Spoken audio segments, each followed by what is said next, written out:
Fundamental governing principle of market economics, one that you will not find in any textbook, by the way, is the following.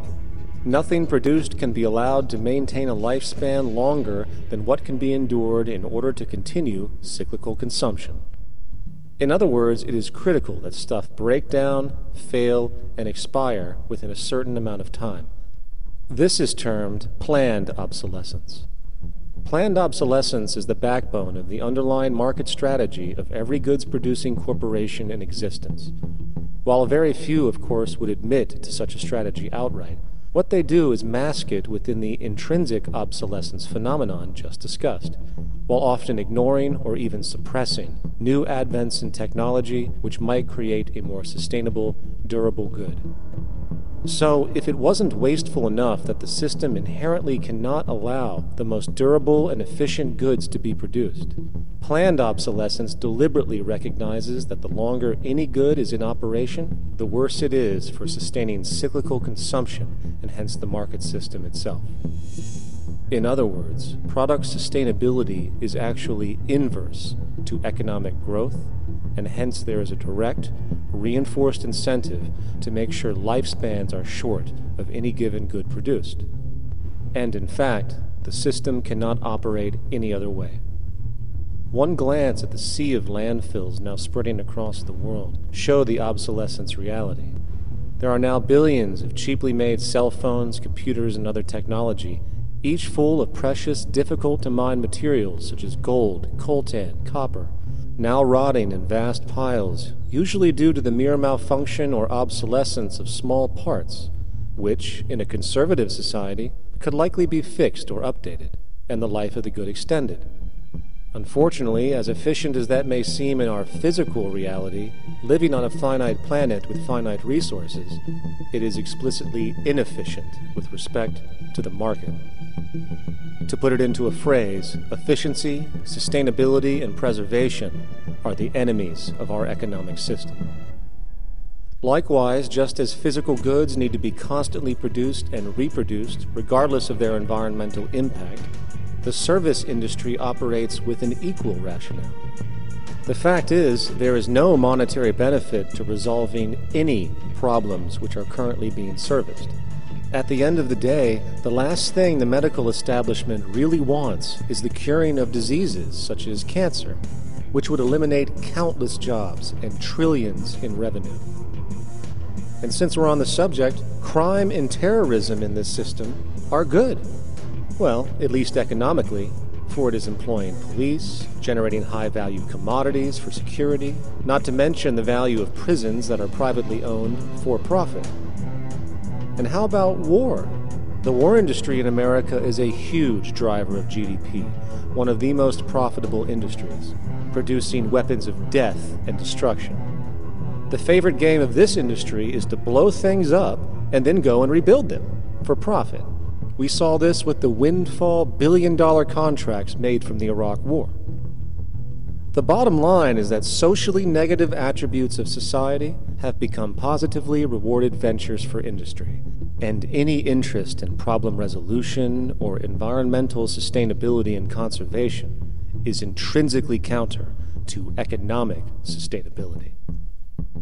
And this is why, every time you see the GDP rise in any country, you are witnessing an increase in necessity, whether real or contrived. And by definition, a necessity is rooted in inefficiency.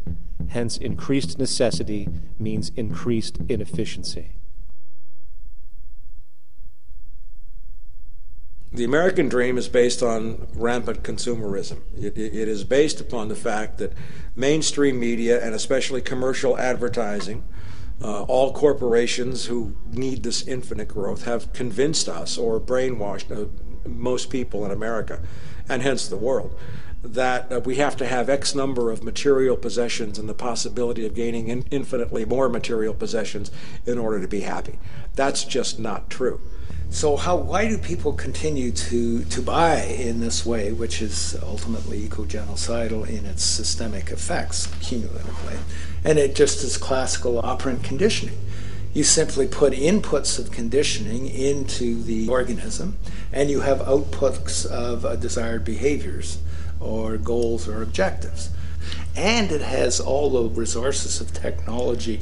And they boast about how they get into the minds of infants. What they hear is already making them conditioned to the brand. Then you see, well, that's how people have been such fools, in a way they've been taught to be fools. It's a value system disorder. You know, if there is any testament to the plasticity of the human mind, if there is any proof to how malleable human thought is and how easily conditioned and guided people can become based on the nature of their environmental stimulus and what it reinforces, the world of commercial advertising is the proof. You have to stand in awe at the level of brainwashing where these programmed robots known as consumers wander the landscape only to walk into a store and spend, say, $4,000 on a handbag that likely costs $10 to make in a sweatshop overseas, only for the brand status it supposedly represents in the culture. Or perhaps the ancient communal traditions which increase trust and cohesiveness in society, which have now been hijacked by acquisitive, materialistic values, where now annually we exchange useless crap a few times a year. And we might wonder why so many today have a compulsion to shopping and acquisition, when it is clear that they have been conditioned from childhood to expect material goods as a sign of their status with friends and family. The fact is, the foundation of any society are the values that support its operation, and our society, as it exists, can only operate if our values support the conspicuous consumption it requires to continue the market system. 75 years ago, consumption in America and much of the First World was half of what we see today per person. Today's new consumer culture has been manufactured and imposed due to the very real need for higher and higher levels of consumption. And this is why most corporations now spend more money on advertising than the actual process of product creation itself.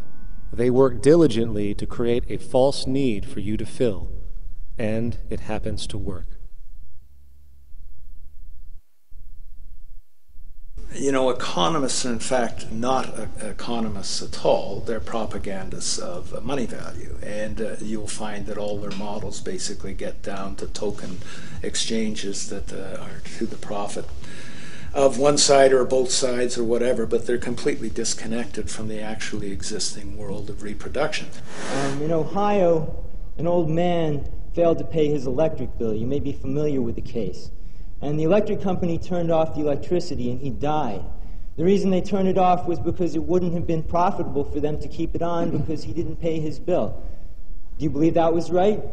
The responsibility really lies not on the electric company for turning it off, but on those of this man's neighbors and friends and associates who are not charitable enough to enable him as an individual to meet the electric bill. Did I hear that right?